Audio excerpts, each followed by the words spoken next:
When I was little, I was always the really, really shy one. I couldn't help it, that's how I was. I didn't really feel comfortable around people. My size, I was incredibly thin, I still am. That didn't help me at all. I went to the pool and somebody told me I was pregnant. Ever since then, I started overanalyzing my body and the way that I looked. My body just wasn't society's definition of perfection.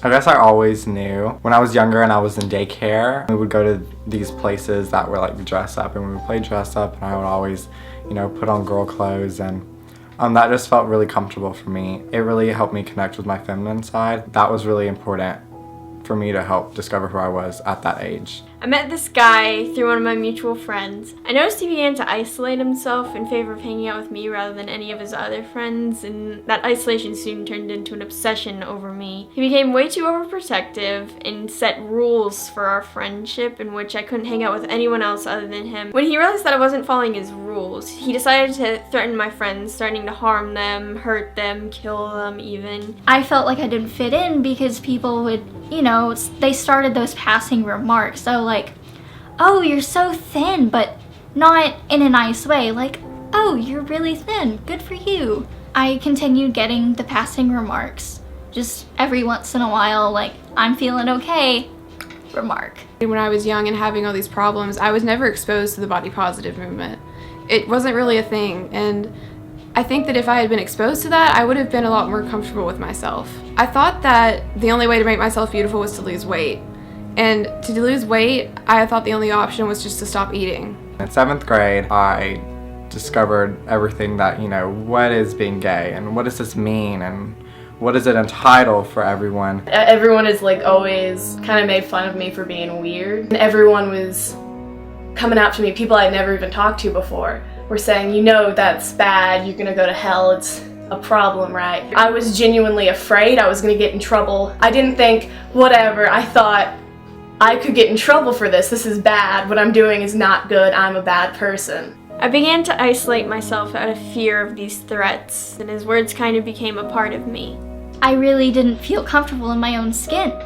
I didn't feel comfortable around people. I didn't feel comfortable anywhere at all. It was really hard understanding that people aren't going to accept you, even the ones who you were very, very close to. When you're trying to express who you are and figure out who you are, and at the same time you're not getting respect and support for whatever reason from who you're close to and who you think is there for you. In November of 2014, I cut my hair off. A lot of people took it different ways. I got asked a lot of questions about my sexuality and who I am, and one question I got asked a lot was what I am. It dehumanizes me. It takes away the part of me that is human by asking me, what am I? I'm a person, I'm human, I'm just like you.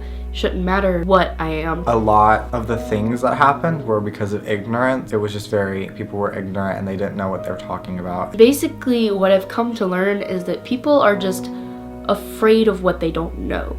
And because they're afraid of what they don't know, they try to fight it with just awful words and pain and hurt. I realized I needed to get help. I talked to my youth pastor's wife, and she told me that my body was a temple and that I needed to respect myself. And with her encouragement, I really started to love my body, and I respected myself, and I understood that I needed to take care of my body. And it was about a 3-year process. I used to look in the mirror and be disgusted, and now I look in the mirror and I'm like, wow, and I love myself finally. I feel like it helped me become who I am today, and I overcame it, and I'm still overcoming it, but who cares?